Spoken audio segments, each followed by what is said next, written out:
Last video में हम study कर रहे थे रेस्ट और मोशन के बारे में, तो हमने इंट्रोडक्शन कर लिया था चैप्टर का मोशन इन स्ट्रेट लाइन। आज की इस वीडियो में हम मोशन के टाइप के बारे में स्टडी करेंगे। हमारे पास मोशन कितने टाइप का होता है, तो कुल मिलाकर के कुछ एक टाइप मैंने आपके सामने लिखी हुई है। तो मोशन जो है वो हमारे पास डिपेंड करता है कि आप उसको किस बेसिस के ऊपर क्लासीफाई कर रहे हैं। तो अलग अलग बेसिस के ऊपर मोशन हमारे पास अलग अलग टाइप का हो सकता है। तो अगर किसी बॉडी के लिए अगर मैं डिफाइन करना चाहूँ मोशन कितने टाइप का होता है, तो मोशन मतलब change of position with respect to time it's known as motion. अगर किसी ऑब्जेक्ट की पोजीशन टाइम के साथ चेंज हो रही है तो हम क्या कहेंगे, वो मोशन में। तो वो ऑब्जेक्ट वो बॉडी जिसकी पोजीशन टाइम के साथ चेंज हो रही है वो मोशन जो कितने टाइप का हो सकता है आपके पास। सबसे पहले जैसे कि आपके पास रेक्टिलिनियर मोशन हो सकता है, ट्रांसलेटरी मोशन हो सकता है, सर्कुलेटरी मोशन हो सकता है, रोटेटरी मोशन हो सकता है, ऑसिलेटरी मोशन हो सकता है, वाइब्रेटरी मोशन हो सकता है। इसके अलावा अगर हम उस मोशन को डायमेंशन के बेसिस पे क्लासिफाई करना चाहें तो मोशन जो है motion in 1 dimension, motion in 2 dimension, motion in 3 dimension हो सकता है। वो बाद में डिस्कस करेंगे। पहले अब हम स्टार्ट करते हैं। सबसे पहले हमारे पास आता है रेक्टिलिनियर मोशन। रेक्टिलिनियर मोशन जो है वो एक पॉइंट मास ऑब्जेक्ट के लिए मोशन होता है। यहाँ पर जो मैं आपको पहले ही बता देता हूँ, रेक्टिलिनियर मोशन, सर्कुलेटरी मोशन, और ये जो है ये आपके लिए पॉइंट मास ऑब्जेक्ट के लिए हमारे पास मोशन होते हैं। पॉइंट मास ऑब्जेक्ट जैसे कि लास्ट वीडियो में बताया था, जो अपने साइज के अकॉर्डिंग, अपने मास के अकॉर्डिंग बहुत ज़्यादा डिस्टेंस ट्रैवल करता है, उस ऑब्जेक्ट को हम नाम देते हैं पॉइंट मास ऑब्जेक्ट का। तो रोटेटरी मोशन रेक्टिलिनियर मोशन हमारे पास वो मोशन होता है जिसके अंदर कोई पॉइंट मास ऑब्जेक्ट या कोई particle moving alone a straight line. कोई पॉइंट मास ऑब्जेक्ट या पॉइंट मास बॉडी या कोई पार्टिकल एक स्ट्रेट लाइन के अलोंग मूव करता है। मूव करने का मतलब मोशन में है, मोशन का मतलब उसकी पोजीशन टाइम के साथ चेंज हो रही है, तो उस मोशन को हम नाम देते हैं रेक्टिलिनियर मोशन का। जैसे कि ये मान लीजिए आपके पास कोई पार्टिकल है, ये ऐसे स्ट्रेट लाइन में चल रहा है, सीधा चल रहा है, तो इस मोशन को हम क्या नाम देंगे, रेक्टिलिनियर मोशन का नाम देंगे। ऐसे अगर मैं इसको छोड़ देता हूँ यहाँ से, तो ड्यू टू ग्रेविटेशनल फोर्स ये एक स्ट्रेट लाइन में नीचे आएगा, ये एक स्ट्रेट लाइन में नीचे आएगा। ये जो मोशन है हमारे पास कैसा मोशन है, रेक्टिलिनियर मोशन है। किसके लिए है, पॉइंट मास ऑब्जेक्ट के लिए। पॉइंट मास ऑब्जेक्ट वही जिसकी जो अपने साइज के कंपेयर में डिस्टेंस जो बहुत ज़्यादा ट्रैवल करता है। अगर हम इसका और एग्जांपल देना चाहें, जैसे एलिवेटर्स है जिसे आप लिफ्ट नाम देते हो, तो एलिवेटर्स जो है वो अपने साइज के अकॉर्डिंग बहुत ज़्यादा डिस्टेंस ट्रैवल करते हैं पूरे दिन भर में, इसलिए वो आपके पास जो एक एग्जाम्पल जो है एक रेक्टिलिनियर मोशन का हमारे पास एग्जाम्पल होता है। नेक्स्ट देखिए हमारे पास आता है ट्रांसलेटरी मोशन। ट्रांसलेटरी मोशन भी एक स्ट्रेट लाइन के अंदर ही होता है, जैसे ऐसे सीधे चल रहा है या ऐसे चल रहा है एक स्ट्रेट लाइन में, या कोई object due to gravitational force नीचे आ रहा है। ये जो मोशन है वो भी ट्रांसलेटरी मोशन होता है, लेकिन ये जो मोशन जो है वो किसी पॉइंट मास ऑब्जेक्ट के लिए नहीं है, ये कंप्लीट बॉडी के लिए है। ये कंप्लीट बॉडी के लिए, ये जो है हमारे पास रेक्टिलिनियर मोशन, ये आपके पास एक पॉइंट मास ऑब्जेक्ट के लिए होता है। ये जो ट्रांसलेटरी मोशन जो एक कंप्लीट बॉडी के लिए होता है, मतलब आप ये समझ लीजिए वो कंप्लीट बॉडी जो है वो छोटे छोटे कंस्टिट्यूएंट पार्टिकल से मिलकर बनी हुई है, उन पॉइंट मास ऑब्जेक्ट से मिलकर बनी हुई है, और एक बड़ा ऑब्जेक्ट जो है वो तैयार हो जाता है। उसके अंदर वो सारे के सारे जो पॉइंट मास ऑब्जेक्ट है वो सारे के सारे एक पैरेलल डायरेक्शन के अंदर चलते हैं, स्ट्रेट लाइन के अंदर चलते हैं, और सारे के सारे इक्वल टाइम में इक्वल डिस्टेंस ट्रैवल करते हैं। तो ये जो मोशन होता है हमारे पास होता है ट्रांसलेटरी मोशन। जैसे एग्जाम्पल देना चाहें, ट्रेन चल रही है स्ट्रेट लाइन में, वो हमारे पास जो एग्जांपल है वो एक ट्रांसलेटरी मोशन का, जिसमें अगर आप उनके अलग अलग बोगीज़ को, अलग अलग डिब्बों को अगर आप एक पॉइंट मास ऑब्जेक्ट की तरह देखते हैं, तो उसके अंदर जितने भी बोगीज़ वहाँ पर प्रेजेंट होती है 10-12, वो सब आपके पास एक मिल करके ट्रेन बना देती हैं। तो वो जो मोशन जो है एक स्ट्रेट लाइन के अंदर, motion of train in straight line is known as translatory motion. Clear? ये आपके पास पॉइंट मास ऑब्जेक्ट के लिए होता है, ये आपके पास कंप्लीट बॉडी के लिए होता है। नेक्स्ट आइए सर्कुलेटरी मोशन या सर्कुलर मोशन। सर्कुलेटरी मोशन क्या होता है, ये जो हमारे पास मोशन होता है रेक्टिलिनियर और ट्रांसलेटरी मोशन, वो एक स्ट्रेट लाइन के लिए होता है। स्ट्रेट लाइन में आप लेफ्ट से राइट भी जा सकते हो, राइट टू लेफ्ट भी जा सकते हो, अप टू डाउन भी जा सकते हो, डाउन टू अप भी जा सकते हो, बैक टू फ्रंट भी जा सकते हो, फ्रंट टू बैक भी जा सकते हो। सर्कुलेटरी मोशन या सर्कुलर मोशन मतलब एक सर्कल के अलोंग, अगर किसी सर्कल के अलोंग अगर कोई पॉइंट मास ऑब्जेक्ट, फिर से ध्यान रखना ये जो मोशन जो है सर्कुलर मोशन किसके लिए, पॉइंट मास ऑब्जेक्ट के लिए, पॉइंट मास बॉडी के लिए है। अगर वो एक सर्कुलर ट्रैक के अंदर, सर्कुलर पाथ के अंदर अगर वो रिवॉल्व कर रहा है, मूव कर रहा है, तो वहां पर जो मोशन होता है वो हमारे पास कौन सा मोशन होता है, सर्कुलर मोशन होता है या सर्कुलेटरी मोशन होता है। फॉर एग्जाम्पल जितने भी सैटेलाइट्स हैं जो रिवॉल्व करते हैं अपने ऑर्बिट के अंदर, वो सारे के सारे किसका एग्जाम्पल है? सर्कुलेटरी मोशन का। जो सैटेलाइट जो रिवॉल्व कर रहे हैं ऑर्बिट्स के अंदर, वो किस ऑर्बिट में रिवॉल्व कर रहे हैं? सर्कुलर मोशन में रिवॉल्व कर रहे हैं, सर्कुलर ऑर्बिट में रिवॉल्व कर रहे हैं। वो जो एग्जाम्पल वो आपके पास सर्कुलेटरी मोशन का एग्जाम्पल है। ऐसे मान लीजिए आप किसी ट्रैक पे दौड़ रहे हो, सर्कुलर ट्रैक पे दौड़ रहे हो, तो वो जो मोशन है वो आपके पास कैसा मोशन है? सर्कुलर मोशन है। नेक्स्ट आ जाइए रोटेटरी मोशन। रोटेटरी मोशन जो एक टाइप का सर्कुलेटरी मोशन ही है, फिर से डिफरेंस वही है। सर्कुलेटरी मोशन जो है, सर्कुलर मोशन जो पॉइंट मास ऑब्जेक्ट के लिए होता है।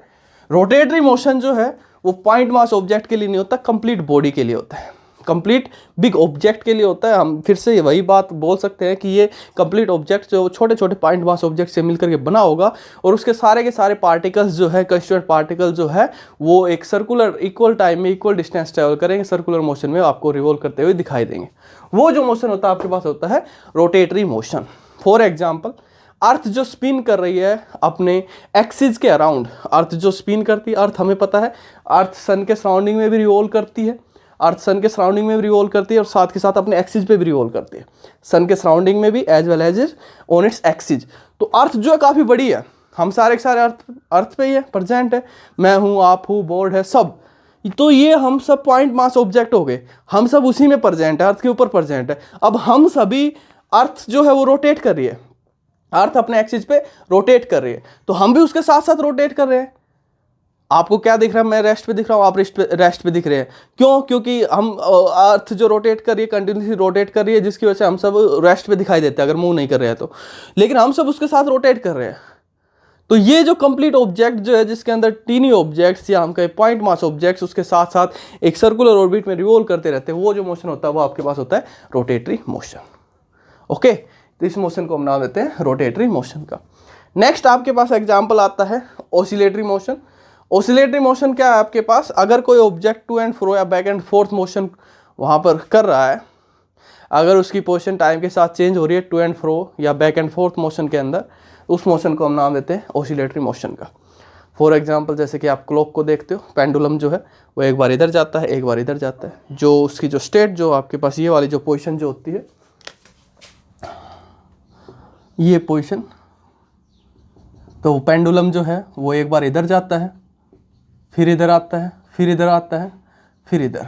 तो ये जो पोजीशन होती है इसको हम बोलते हैं मीन पोजीशन। अपनी मीन पोजीशन से एक बार इधर एक्सट्रीम पोजीशन पे जाता है, फिर मीन पोजीशन पे, फिर एक्सट्रीम पोजीशन पे, फिर मीन पोजीशन पे, फिर एक्सट्रीम पोजीशन, ऐसे जाता है। ये जो मोशन है ये आपके पास है to and fro motion. To and fro, एक बार ऐसे जाना, एक बार फिर ऐसे आना, ये जो मोशन होता है आपको, इसको हम बोलते हैं टू एंड फ्रो मोशन। इसी मोशन को नाम दिया जाता है ऑसिलेटरी मोशन का। टू एंड फ्रो भी हो सकता है, मतलब ऐसे भी हो सकता है, ऐसे भी हो सकता है, बैक एंड फोर्थ भी हो सकता है। जैसे ट्यूनिंग फोर्क है, ट्यूनिंग फोर्क जो है उसके अंदर जो आपको मोशन देखने को मिलता है वो आपके पास कैसा होता है? ऑसिलेटरी मोशन ही हमारे पास होता है। नेक्स्ट आता है वाइब्रेटरी मोशन। वाइब्रेटरी मोशन हमारे पास कौन सा होता है? वाइब्रेटरी मोशन हमारे पास वो मोशन होता है, यही मोशन होता है ऑसिलेटरी मोशन ही, बस डिफरेंस इतना है, अगर उसके मोशन का एम्पलीट्यूड की वैल्यू अगर कम हो जाती है, काफ़ी कम हो जाती है, तो उस टाइम पे जो मोशन होता है उसको हम ऑसिलेटरी मोशन का नाम ना दे करके वाइब्रेटरी मोशन का नाम देते हैं। फॉर एग्जांपल जैसे इस केस में ये पेंडुलम यहाँ तक जा रहा था, इस केस में ये जो पेंडुलम जो था, ये इसकी मीन पोजीशन थी, वो यहाँ तक जा रहा था, यहाँ तक। अब अगर वो सिर्फ इतना ही जा करके यहाँ तक जा रहा है, फिर वापस यहाँ तक, फिर वापस, एम्पलीट्यूड कम हो गया, पहले उसका एम्पलीट्यूड हाई था, अब इसका एम्पलीट्यूड कम हो गया। तो इस केस में है तो ये ऑसिलेटरी मोशन ही, लेकिन इसको हम एक डिफरेंट टाइप का नाम दे देते हैं, डिफरेंट टाइप के मोशन का नाम दे देते हैं, that is vibratory motion. Vibration, vibrations, वहाँ पर आपको सिर्फ वाइब्रेशन देखने को मिलते हैं, उसको हम बोलते हैं वाइब्रेटरी मोशंस। ओके, तो ये थी हमारे पास टाइप ऑफ मोशन। ऐसे ही हम मोशन को डायमेंशन में भी हम क्लासिफाई कर सकते हैं, जैसे motion in 1 dimension, motion in 2 dimension, motion in 3 dimension. उनको भी देख लीजिए वो क्या होता है। देखिए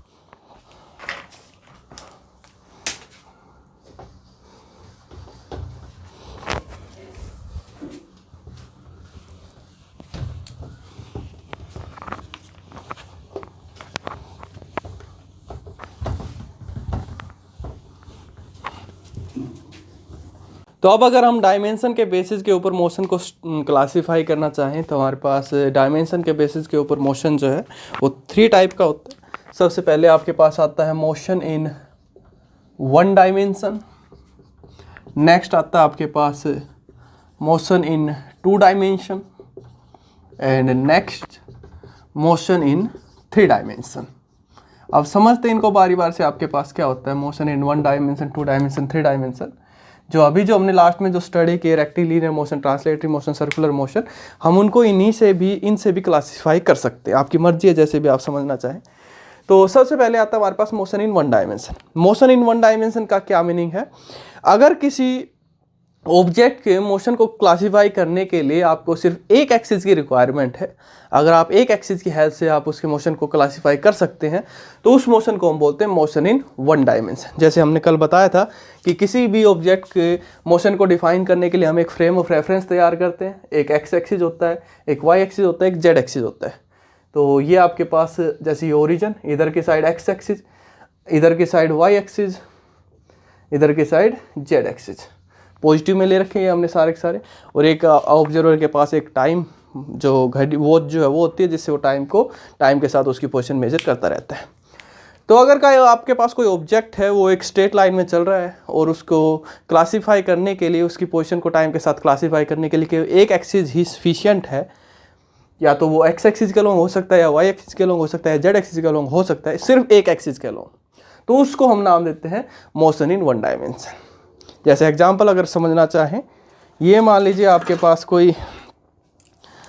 कोई वायर है, ठीक है, 1 डायमेंशन है। अब जरा इनका भी समझ लीजिए मीनिंग। अगर मैं इसको ऐसे रख देता हूँ एक्स एक्सिस के अलोंग, तो ये आपके पास हो जाएगी wire along x axis, 1 dimension है ये। अगर मैं इसको ऐसे लिख देता हूँ तो ये आपके पास हो जाएगी वायर अलोंग वाई एक्सिस।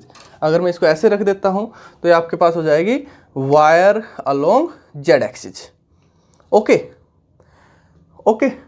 अब मान लीजिए मैं इसके ऊपर एक आंट बैठा देता हूँ, चींटी, छोटी सी चींटी यहाँ पे बैठा देता हूँ चलने के लिए, और वो इसके ऊपर चलने लगती है, तो वो इसी के ऊपर चलेगी। अगर वो थ्रू आउट अपनी कंप्लीट जर्नी इसी के ऊपर चल रही है तो हम इसको क्या कहेंगे, वो जो मोशन जो है, उस आंट का जो मोशन जो है, वो आपके पास कैसा मोशन है, मोशन इन 1 डायमेंशन। आप इसको ऐसे रख सकते हैं, मतलब अगर आप इस ज्योमेट्री को क्लासीफाई करना चाहें तो आपके पास एक एक्सिस का सफिशिएंट है। या तो आप इसको ऐसे रख लीजिए अलोंग एक्स एक्सिस, या आप इसको ऐसे रख लीजिए अलोंग वाई एक्सिस, या आप इसको ऐसे रख लीजिए अलोंग जेड एक्सिस। तो जो आंट का जो मोशन जो है एक लाइन के अलोंग लाइन पे, वो जो मोशन जो है कैसा होता है आपके पास, मोशन इन 1 डायमेंशन। नेक्स्ट हम बात करते हैं मोशन इन 2 डायमेंशन। कोई आपके पास मोशन इन 1 डायमेंशन को अगर हम डिफाइन करना चाहें, जो आपके पास ट्रांसलेटरी मोशन है, लीनियर जो मोशन है, उसके जितने भी एग्जांपल वो सारे के सारे मोशन इन 1 डायमेंशन के अंदर आते हैं। नेक्स्ट आता है हमारे पास मोशन इन 2 डायमेंशन। अगर किसी ऑब्जेक्ट की पोजीशन टाइम के साथ चेंज हो रही है तो हम क्या कहेंगे, वो मोशन में। अगर उस मोशन को डिफाइन करने के लिए आपको 2 एक्सिस की रिक्वायरमेंट है, 2 एक्सिस की रिक्वायरमेंट है, या तो एक्स वाई, या वाई जेड, या जेड एक्स। 1 डायमेंशन में सिर्फ आपको एक एक्सिस चाहिए, ओनली 1 एक्सिस, उसके मोशन को डिफाइन करने। इसके लिए आपको 2 एक्सिस की रिक्वायरमेंट है, 2 एक्सिस। तो ये जो मोशन जो होता है वो आपके पास होता है मोशन इन 2 डायमेंशन।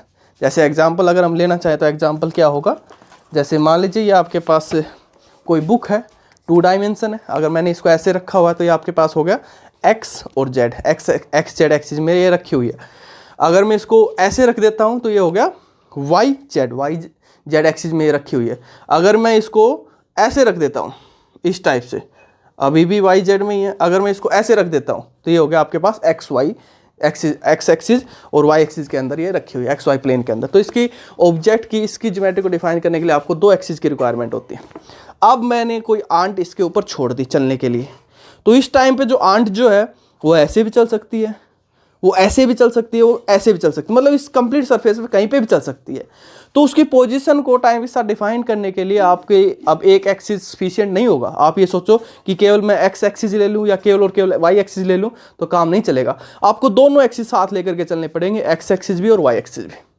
तो ये जो मोशन जो होगा, उस आंट का जो मोशन जो होगा इस सरफेस के ऊपर, बुक के सरफेस के ऊपर, ये मोशन आपके पास कैसा मोशन होगा, मोशन इन 2 डायमेंशन। क्लियर? जिस मोशन को डिफाइन करने के लिए आपको 2 एक्सिस की रिक्वायरमेंट होती है वो हमारे पास होता है मोशन इन 2 डायमेंशन।